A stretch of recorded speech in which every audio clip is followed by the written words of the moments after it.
प्यारे दोस्तों, ये कहानी एक छोटे से जंगल की है, जिस जंगल में एक विशाल आम का पेड़ था। उसी जंगल में एक नन्हा चिड़ा भी रहता था।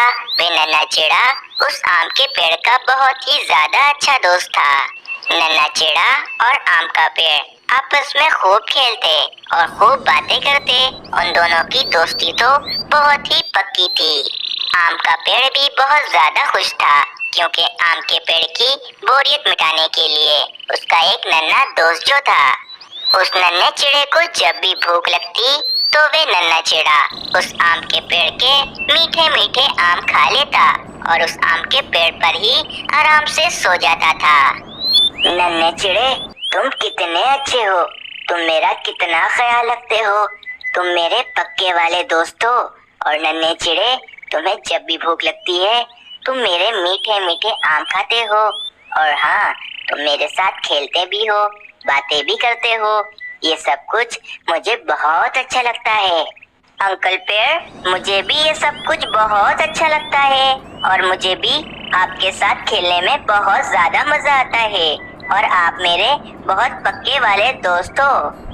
अंकल पेड़, मुझे बहुत भूख लग रही है, मैं आपके मीठे मीठे आम खाऊंगा।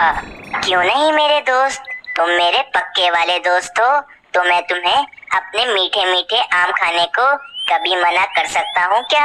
आ जाओ, मेरे मीठे मीठे आम खा लो। फिर वह नन्हा चिड़ा उस पेड़ के मीठे मीठे आम खाने लगता है। मेरा दोस्त कितना अच्छा है। अगर मेरा दोस्त आज मेरे साथ ना होता तो मैं इस अकेले जंगल में किससे बातें करता, किसके साथ खेलता। कुछ दिन ऐसे ही बीत जाते हैं। अब वे नन्हा चिड़ा थोड़ा बड़ा हो चुका था, और अब वे चिड़ा उस आम के पेड़ के साथ खेलता भी नहीं था, जिसके कारण वे आम का पेड़ काफी ज्यादा उदास हो जाता है। मेरे दोस्त, अब तुम मेरे साथ खेलते क्यों नहीं हो? पहले कितना मजा आता था, तुम मेरे साथ खेलते थे, मुझसे बातें भी करते थे, और तो और हम दोनों कितने मजे करते थे। लेकिन अब ऐसा क्या हो गया जो तुम मेरे साथ खेलते नहीं हो और ना ही मुझसे बातें करते हो? मैं अब बच्चा नहीं रहा हूँ जो मैं तुम्हारे साथ खेलूंगा। मुझे अब तुम्हारे साथ खेलने में बिल्कुल भी मजा नहीं आता है। अब तो मुझे खिलौनों के साथ खेलना है, लेकिन मेरे पास तो खिलौने ही नहीं है जिसके साथ मैं खेलूं। अंकल पेड़, क्या आप मुझे खेलने के लिए खिलौने लाकर दे सकते हो? नहीं मेरे दोस्त, मैं तुम्हें खेलने के लिए खिलौने तो नहीं दे सकता हूँ, लेकिन मैं तुम्हें अपने मीठे मीठे आम जरूर दे सकता हूँ, जिस आम को बेचकर तुम काफी सारे पैसे कमा सकते हो, और फिर तुम उन पैसों से काफी सारे खिलौने खरीद सकते हो। हाँ पेड़ अंकल, ये तो बहुत अच्छा हो जाएगा। मैं आपके सारे आम तोड़ लेता हूँ और इन आमों को मैं ले जाकर बाजार में बेच देता हूँ, और फिर मैं अपने लिए बहुत अच्छे अच्छे खिलौने खरीद लूँगा। फिर वे चिड़ा उस आम के पेड़ के सारे आम तोड़ लेता है, और वे आम वे बाजार में बेचने के लिए ले जाता है। वे चिड़ा बाजार में आकर पक्षियों को मीठे मीठे आम बेचने लगता है, और उनसे काफी ज्यादा मुनाफा कमाता है।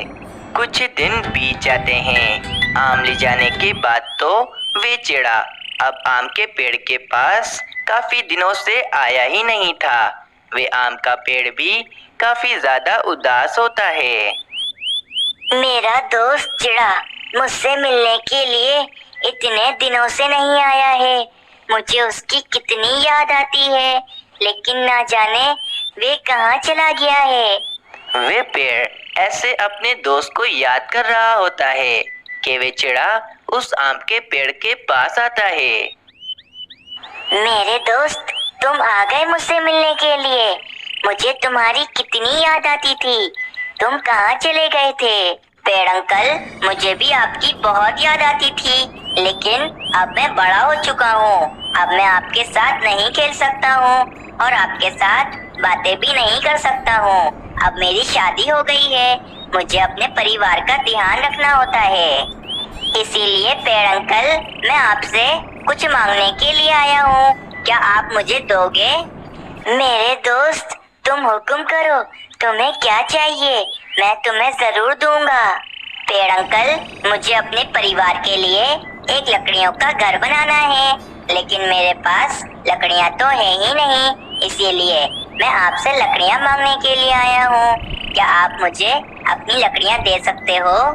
क्यों नहीं मेरे दोस्त, मैं तुम्हें अपनी लकड़ियाँ जरूर दूंगा। तुम्हें जितनी लकड़ियाँ काटनी है काट लो, मैं तुम्हें मना नहीं करूँगा। पेड़ अंकल, मुझे पता था कि आप मना नहीं करोगे, आप मेरे इतने पक्के वाले दोस्त जो हो। कुछ देर में वे चिड़ा उस पेड़ की काफी सारी लकड़ियां काट लेता है और उस पेड़ से कहता है, पेड़ अंकल, आपका बहुत बहुत शुक्रिया कि आपने मुझे अपनी लकड़ियां दे दी। अब मेरा परिवार और मैं लकड़ियों के घर में आराम से रहेंगे। अपने दोस्त की बात सुनकर वे पेड़ काफी ज्यादा खुश हो जाता है, क्योंकि उस पेड़ को अपने दोस्त की मदद करके बहुत ज्यादा खुशी मिलती थी। कुछ दिन ऐसे ही बीत जाते हैं।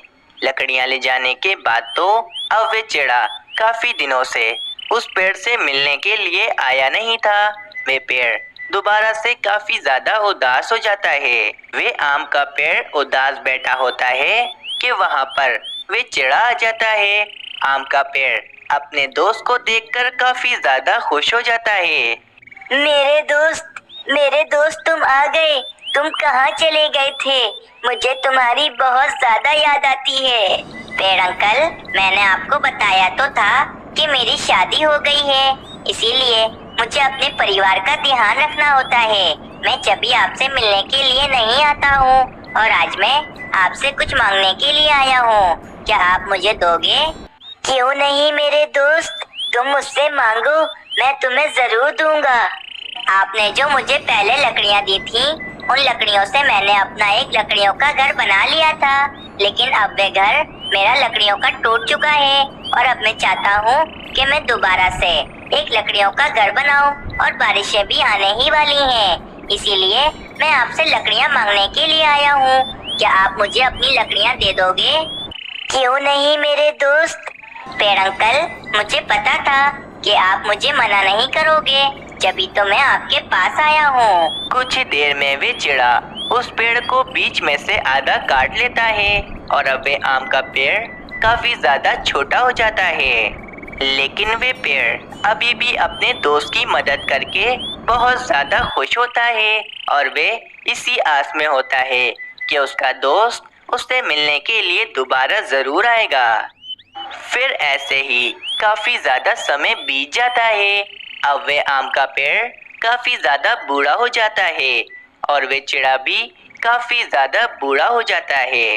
वे बूढ़ा पेड़ अपने दोस्त को अभी भी बहुत ज्यादा याद करता और उसका इंतजार करता कि उसका दोस्त उससे मिलने के लिए आखिर कब आएगा। एक दिन वे बूढ़ा चिड़ा अपने दोस्त आम के पेड़ के पास आता है। आम का पेड़ भी अपने दोस्त को देखकर बहुत ज्यादा खुश हो जाता है। मेरे दोस्त, तुम मुझसे मिलने के लिए आए हो। तुम्हें देखकर मेरे सारे गम दूर हो जाते हैं और मैं बहुत ज्यादा खुश हो जाता हूँ। लेकिन मेरे दोस्त, अब मेरे पास तुम्हें देने के लिए कुछ भी नहीं बचा है। न ही मेरे पास तुम्हें खिलाने के लिए आम बचे हैं और न ही तुम्हें देने के लिए लकड़ियाँ। पेड़ अंकल, जहाँ तक के आम की बात है, अब मेरे दांत भी कहाँ बचे हैं कि मैं आपके मीठे मीठे आम खा सकूं। अब मुझे किसी भी चीज की कोई जरूरत नहीं है। अब बस मुझे आराम की जरूरत है, बाकी अब मुझे किसी भी चीज की कोई जरूरत नहीं है। मेरे दोस्त, तुम्हें आराम की जरूरत है ना?